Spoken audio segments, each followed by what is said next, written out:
Happy birthday to Arjunan. Happy birthday to you.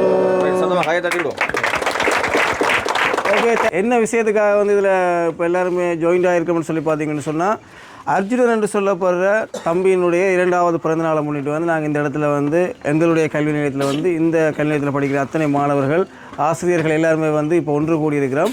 So இதில் வந்து பார்த்தீங்கன்னு சொன்னால் எங்களுடைய கல்வி நிலையத்துக்கு வந்து முழு அனுசரணை வந்து, அதாவது இந்த கல்வி நிலையம் கட்டியதிலிருந்து இதனுடைய ஆசிரியர் சம்பளங்கள் அனைத்து செலவுகளையுமே வந்து பார்த்தீங்கன்னு சொன்னால் யுவன் ஃபவுண்டேஷன் என்று சொல்லப்படுற ஃபவுண்டேஷன் தான் இதுவரைக்கும் செஞ்சு கொண்டிருக்கிறாங்க.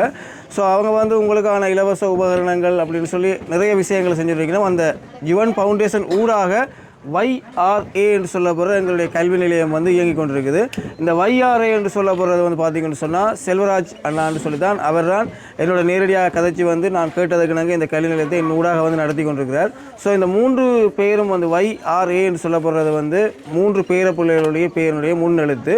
ஸோ அதில் வந்து இந்த YRA அந்த ஏஐக்குரிய நபர் தான் அர்ஜுனன். ஸோ அவருடைய வயது வந்து இன்றையோட 2 வயதுகள் ஆகுது. ஸோ அவருடைய பிறந்தநாள் நிகழ்வில் நாங்கள் இங்கே எல்லாருமே கலந்து கொண்டிருக்கிறோம். அப்போ முதலாவது நாங்கள் அவருக்கு ஒரு பிறந்தநாள் வாழ்த்தொண்டை சொல்லிவிடலாம். என்ன அப்போ எல்லோரும் அந்த பாட்டை படிப்போமா பிறந்தநாள் வாழ்த்த அர்ஜுனனுக்காக?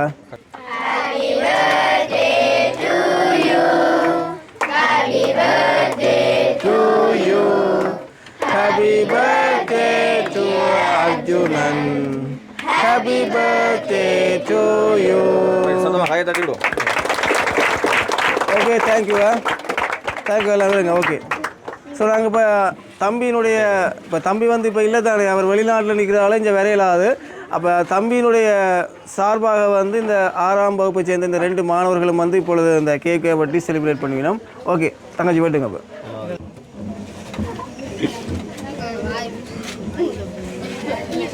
ஓகே, தம்பியாகலாம் கொளுத்தோணும், நான் கொளுத்தி போடுன்னு சரியா?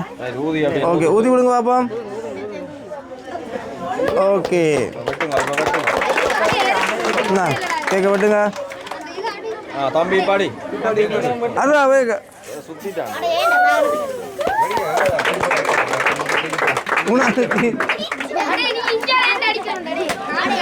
Okay right. ஓகே, கேக் தான் சாப்பிடலாம் உங்களுக்கு. ஓகே சரி.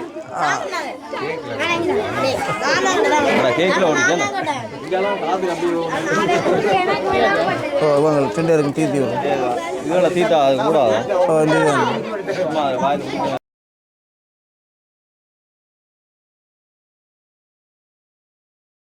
சரி ஓகேயா, ரிலாக்ஸ் அந்த கேக்கை கொடுக்குறதுக்கு அரேஞ்ச் பண்ணுவாங்க. இருங்க டீச்சர் இருங்க.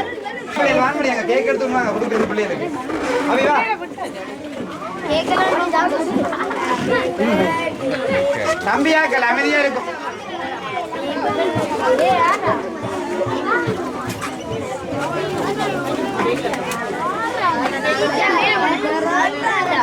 சரி ஓகேயா. இங்கே இருக்கிற நாங்கள் வந்து யாருமே பக்கத்தை கொஞ்சம் வசதியாக இருப்பாங்க, ஆனால் யாருமே ஒரு நேர சாப்பாடு எங்களுக்கு வாங்கி தரதில்லை. எந்த ஒரு உதவியும் இல்லை. நாங்கள் கஷ்டப்பாடையாக வந்து எங்களை உதவி செய்கிற மாதிரி செய்வாங்க. அவங்கள விட நாங்கள் நல்லா வந்துட்டோம்னு சொன்னால் எங்களை பார்த்து பொறாமப்படுறாங்களாம் எங்களை சுற்றி நிறைய பேர் இருக்கிறாங்க.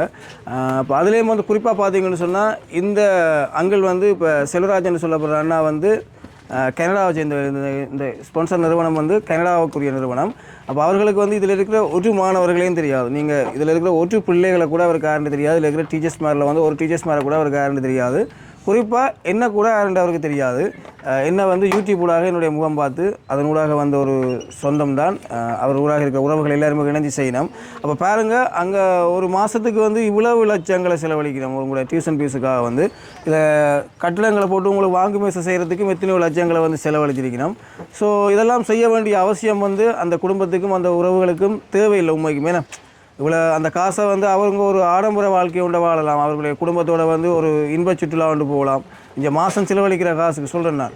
அப்போ அப்படி செய்யலாம். ஆனால் இங்கே வந்து உங்களுக்கு சைக்கிள் வாங்கி தரணும், உங்களுக்காக இப்போ கம்ப்யூட்டர் அனுப்பி விட்டுருக்கிறார். 20ஆம் தேதி எனக்கு இப்போ கப்பல் மூலமாக வந்துருக்குது. 20ஆம் தேதி எங்களுக்கு கையில் கிடைக்கும். அதுக்கப்புறம் உங்களுக்கு ICT படிப்பிக்கப்படும்.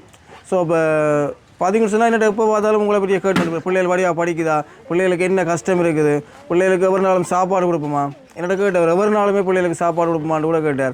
நான் சொன்னேன் சாப்பாடு கொடுக்குறத நான் தான் வேணாம்னு சொன்னேன். என்ன சொன்னால் கல்வி நிலையத்துக்கு வர பிள்ளைகள் படிக்கிறதுக்காக தான் வரணும், சாப்பாட்டுக்காக வரக்கூடாதுன்றதுக்காக வந்து நான் தான் உங்களுக்கு அந்த சாப்பாடு கொடுக்குற விஷயத்தை வந்து வேணாம்னு சொல்லி நிப்பாட்டினான். பிள்ளைகளை கொப்பி இருக்கா, புத்தகம் இருக்கா, முடிஞ்சுதா, வேணுமெண்டா யாழ்ப்பாணத்தில் அந்த கடை இருக்குது சொல்லி வாங்குங்கலாம் சொல்லுவார்.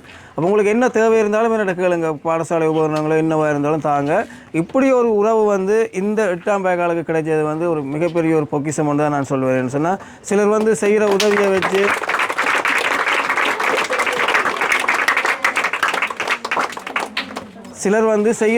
வச்சு விளம்பரம் தேடுற இந்த நான் குறிப்பாக சொல்லலை, விளம்பரம் தேடுற இந்த காலத்தில் வந்து தான் செய்கிற ஒரு உதவின்ற ஒரு சின்ன விஷயம் கூட இந்த கல்வி நிலையத்தில் ஏதாவது பிரச்சனை இருக்குன்னு சொன்னால் இந்த நாளில் அவர் நேரடியாக போய் உங்களோட வீடியோ சென்றடையும். இந்த பிறந்தநாள் நிகழ்வில் போயிட்டு அப்போ இந்த கல்வி நிலையத்தில் இப்படி ஒரு பிரச்சனை இருக்குன்னு சொன்னால் அதை தீர்த்து வைக்கிறது கட்டாய மக்கள் முயற்சி பெறுன்னு நான் நம்புகிறேன். ஏதாவது பிரச்சனை இருக்கா உங்களுக்கு? ஒன்றும் இல்லையா? ஒருத்தருக்கு ஏதாவது பிரச்சனை இருக்கா?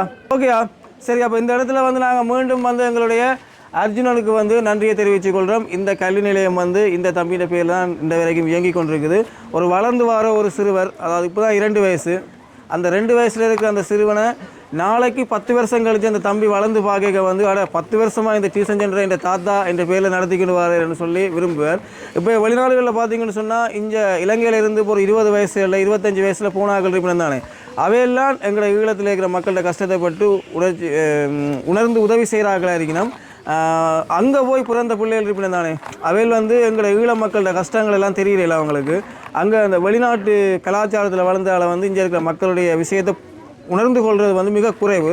அதால தான் அந்த வயதில் போன அந்த அப்பாக்கள் தாத்தாக்கள் வந்து தங்களுடைய பிள்ளைகளுக்கு வந்து அந்த உணர்வை கொண்டு வரணும்னு சொல்லி தான் அவர்களுடைய பேரில் வந்து இங்கே அந்த சின்ன வயசுலேயே உதவிகளை செய்கிறது. அப்போ அப்படி தான் செல்வராஜங்களும் வந்து இந்த விஷயத்தை செய்கிறாருன்னு நான் நினைக்கிறேன். ஸோ அவருடைய அந்த நினைவு நோக்கம் வந்து நிறைவேறதுக்கு என்னுடைய வாழ்த்துக்கள். ஓகே, கொடுங்க தங்கஜா.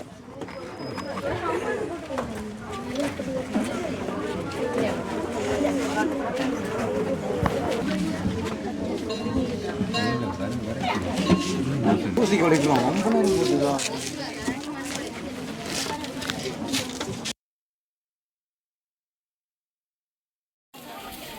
கூட வந்து கை கொடுக்குறது பாத்தி